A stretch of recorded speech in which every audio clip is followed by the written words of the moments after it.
పుష్పరాజ్ అయినా ఒక్కసారి రష్మిక ఎంట్రీ ఇచ్చింది అంటే ఇద్దరు కూలవలసిందే.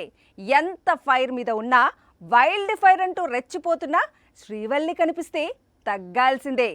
పాన్ ఇండియా వైడ్ గా ఇదే టాపిక్ హాట్ టాపిక్ గా మారింది. రీసెంట్ టైమ్స్ లో హీరోస్ మోస్ట్ వైలెంట్ గా మారుతున్నారు. హీరోలు ఎంత వైలెంట్ గా మారితే అన్ని వసూలు వస్తున్నాయి. ముందు రాకీ భాయ్, తర్వాత యానిమల్, ఇప్పుడు పుష్ప 2. సినిమా ఏదైనా హీరోల క్యారెక్టర్స్ లో వైలెన్స్ మాత్రం కామన్ పాయింట్.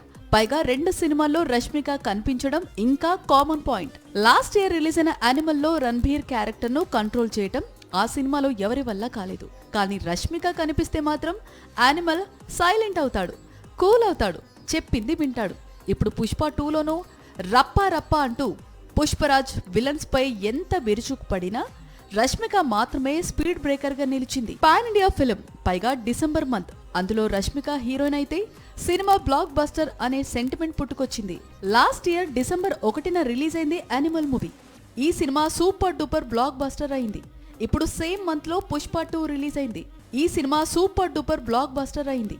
సో ఫ్యూచర్ లో యానిమల్ 2, పుష్ప 3 డిసెంబర్ లోనే రిలీజ్ ప్లాన్ చేస్తే రష్మిక బ్లాక్ బస్టర్ సెంటిమెంట్ మరోసారి రిపీట్ అవుతుందా లేదా అన్నది చూడాల్సి ఉంటుంది.